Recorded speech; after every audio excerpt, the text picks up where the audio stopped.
Developing tonight, growing calls for an investigation at CNN after a high-profile contributor was accused of leaking debate questions to the Clinton campaign not once, but twice, as it turns out. The accusations are aimed at Donna Brazile. She's the current acting DNC chair and a former CNN contributor, former as of about a couple days ago. CNN argues the fault is Brazile's and Brazile's alone, but that's not good enough for some critics who are arguing that the network's very integrity is on the line. Watch. So CNN, and I called for this a couple of weeks ago, I'm going to do it again, needs to absolutely conduct an internal investigation by an outside firm to see where this cancer exists. And it wouldn't be hard to do. CNN's a proud organization. It's been around for 36 years. There's a lot of good journalists there. They don't deserve to be painted with this broad brush. But unless they do an internal investigation, integrity is going to be a big problem for that network unless they show they're taking this seriously. That's Joe Concha of The Hill. Joining us now in a Kelly File exclusive, Jon Klein, the former president of CNN U.S. and current CEO of TAP Media. John, great to see you. Nice to be here. Thanks for being here.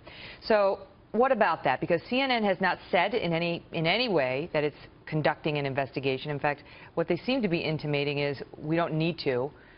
We think we know what happened and we're okay with our people's behavior. But the American people may not be okay with the behavior. Well, I think CNN has come to the conclusions they have because they've done an investigation. And they may not want to talk about all of the internal workings, but I can tell you that nothing is taken more seriously within the walls of CNN, both when I was there, which is 6 years ago, and today, than issues around the integrity of the place. And they sweat a comma in a report. I mean, they have an in-house unit headed by an executive vice president, which does nothing but try to anticipate problems or investigate problems. You get a report like this. When we saw the first WikiLeaks disclosure that she said, sometimes I get the questions in advance, and she forwards the exact, I mean, it's verbatim, the exact question that Roland Martin first proposed asking. He shortened it in the actual debate, but what we have on paper is him sending it to CNN saying, here's what I want to ask, and it was exactly the same. That's got to be DEFCON 5 at CNN. Oh, my God. Yeah. I mean, you wouldn't rest until you got to the bottom of that. So they clearly think that Roland Martin did that one. Yes, they do. They've made that pretty clear. Oh, yes. Including journalists like Jake Tapper and others who were involved. And the journalists, as is their right and what they should do, is protect their own integrity and defend it. So then another debate comes out with Anderson Cooper and Don Lemon, and it happens again. They seem satisfied that nobody at CNN leaked that one to Donna, that maybe one of the questioners at the town hall leaked it. I haven't seen any proof of that. They think that Donna ran into one of these questioners because she had spent the day handing out water in Flint and may have run into somebody. That's a possibility, but how are we supposed to accept that as fact? Well, they are more worked up about the issue than Joe Concha is. I mean, they have much more at stake than anybody in making sure that their reputation is pristine. Right. So I can only presume that they have run this down to the ends of the earth as far as they're concerned and to their satisfaction. And I believe Jeff Zucker when he says that he finds it disgusting. Yep.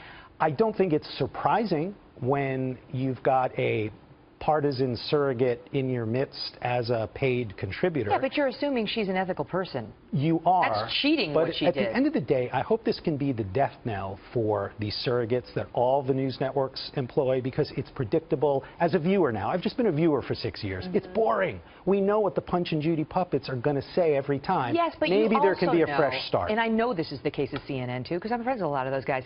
That debate room is inviolate. Nobody can get in there. Leaks would be unthinkable, right? Yeah. And so the problem is something did happen in this circumstance, and you're not anticipating that Donna Brazile is somehow going to get her hands on your question and leak it. So I don't. You tell me why CNN should have anticipated that. Oh, I think that... Why do we just have to fire the partisans as a result? I think at the end of the day, you know where people's loyalties ultimately lie. And they don't lie ultimately... Yeah, but just because they're loyal to, in this case, the Democrats doesn't make you a cheater. She cheated. I'm sure that under pressure, she felt that she had something that could be helpful to the person or the cause that she is most loyal to. Sure she did. By the way, she leaked this to the Hillary camp during the primaries. We don't know that she did not leak things to Sanders. WikiLeaks I think we can intimate. Only because WikiLeaks has spoon-fed us the Hillary stuff. Is there Sanders stuff? We don't know. I haven't heard from the Sanders people on this, so perhaps they've got some enormous secret that they're keeping. But the other question is, how many other questions were leaked? We only have a little snippet. And so what if Joe Concha's suggestion and that of others that they need an outside investigator to come in and CNN so we can trust CNN, so we don't have to worry, so the journalists can say, look, outside investigator said it wasn't us. I think if you're CNN, you're saying we've got great internal mechanisms. If this story dies down, we don't need to have a long, drawn-out internal investigation that's just going to create more headlines and more doubt. We're satisfied. The proof will be, are there no more leaks? Jon Klein, great to see you. You too.